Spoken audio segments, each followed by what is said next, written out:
کیا کوئی انسان اگر کسی پہ ظلم کرتا ہے تو وہ تو جہنم میں جائے گا، اور جو اس کا ساتھ دے رہا ہے نہ جانے میں یا جان بوجھ کر، کیا وہ بھی جہنم میں جائے گا؟ سوچنے والی بات تو یہ ہے کہ بڑے بڑے ڈیروں پر، بڑی بڑی عدالتوں میں، بڑی بڑی کچہریوں میں نظام یہ چل رہا ہے کہ ایک تو ظالم ہوتا ہے، اس کے حمایتی کبھی کبھی ہزاروں کی تعداد میں چلے جاتے ہیں، اور ہر ظالم کے ساتھ اس کے حمایتی ضرور ہوتے ہیں۔ اللہ تعالیٰ نے سورۃ حشر کی آیت نمبر 16 اور 17 میں ارشاد فرمایا کہ مثل الشیطان اذ قال للانسان اکفر فلما کفر قال انی بریء منک انی اخاف اللہ رب العالمین۔ اللہ تعالیٰ فرماتا ہے ان کو مثال دو وہ شیطان کی، جب اس نے ایک انسان کو چاہا کہ یہ کفر کرے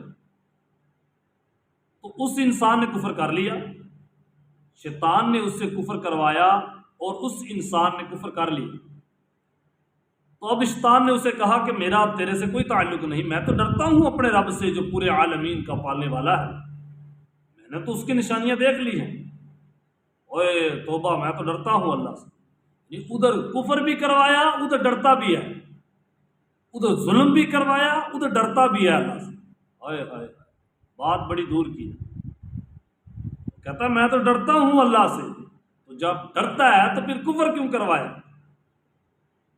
فلما کفر قال انی بریء منک انی اخاف اللہ رب العالمین فکان عاقبتہما انہما فی النار خالدین فیہا وذالک جزاء الظالمین۔ ہائے اللہ اللہ، ایک بندگی خدائی، ایک بندگی گدائی، یا بندہ خدا بن یا بندہ زمان۔ اللہ تعالیٰ نے ارشاد فرمایا پھر ہم نے ان دونوں کو پکڑا اور جہنم کی سزا دی۔ انجام دونوں کا یہی ہوا کہ ہم نے جہنم کی سزا دی، آگ کی سزا، ان دونوں کا ٹھکانہ یہی ہے۔ اب جو ظلم کرنے والا ہے وہ تو جہنم جائے گا، جو مشورہ دینے والا ہے وہ بھی اللہ فرماتا ہے اس کا ٹھکانہ بھی جہنم۔ ظلم کروانے والا، کرنے والا، جیسے نبی علیہ السلام نے ارشاد فرمایا سود لینے والا، سود دینے والا، سود لکھنے والا، گواہ بننے والا سب جہنم میں جائیں گے۔ شراب بیچنے والا، شراب پینے والا، شراب خریدنے والا، شراب بنانے والا سبھی جہنم میں جائیں گے۔ دیکھیں جو لوگ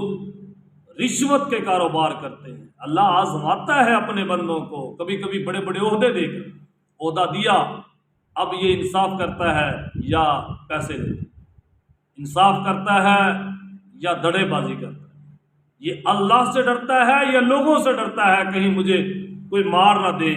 کہیں میرے بچے بھوکے نہ مر جائیں۔ وہ فلاں وہ بھی اسی سیٹ پہ رہ کے گیا ہے، اس نے بڑا پیسہ کمایا ہے، اور مجھے لوگ کہتے ہیں کہ تو نے کچھ نہیں کمایا، تو نے کچھ نہیں جمع کیا۔ الذی جمع مالا وعددا یحسب ان مالہ اخلدا کلا لینبذن فی الحطمہ۔ اللہ فرماتا ہے وہ لوگ جنہوں نے ناحق مال کمایا پھر گن گن کے رکھتے ہیں، ان کو وعید سنا دو اس بات کی، اللہ فرماتا ہے ان کو آگاہ کرو کہ ان کو عنقریب وادی حطمہ میں داخل کیا جائے، جہنم کی بڑھتی آگ میں ان کو داخل کیا جائے۔ اب اس سے بڑا اور کیا پیغام ہو سکتا ہے کہ اللہ تعالیٰ خود انسان کو ڈرا رہا ہو کہ یہاں آگ ہے نہ کودنا، اور انسان کودے بھی اور کہے کہ مالک بچا لے گا، اوے تو سود کھائے گا، تو مالک نے تجھے منع کیا تھا تو نے اس کی نافرمانی کی، اس نے رشوت سے منع کیا تھا تو نے اس کی نافرمانی کی، اس نے تجھے ظلم کرنے سے منع کیا تھا تو نے اس کی نافرمانی کی، اس نے ظالم کا ساتھ دینے سے منع کیا تھا تو نے اس کی نافرمانی کی۔ اور ابلیس نے ایک سجدے کی نافرمانی کی تو اللہ نے ابلیس بنا دیا، اور تو نے کتنے ہی سجدوں کی، کتنے اس کے حکم کی نافرمانی کر دی، اور تو کیا کہتا ہے میں 10 روپے مسجد میں دوں گا یا 1000 روپے کے میں خیرات کر دوں گا تو کیا تجھے جنت مل جائے گی؟ تجھ سے زیادہ سخی تو وہ شیطان ہے جو بڑی سخاوتیں کرتا ہے، پہلے کتنا اس کو لوگوں کو فائدہ دیتا ہے اس کو جہنم دلانے کے لیے، دنیا کا فائدہ دیتا ہے تاکہ اس کو جہنم ملے، دنیا کے لالچ میں آئے اور یہ بھٹک جائے۔ تو تو اس لیے اے انسان یا ایھا الانسان ما غرک بربک الکریم،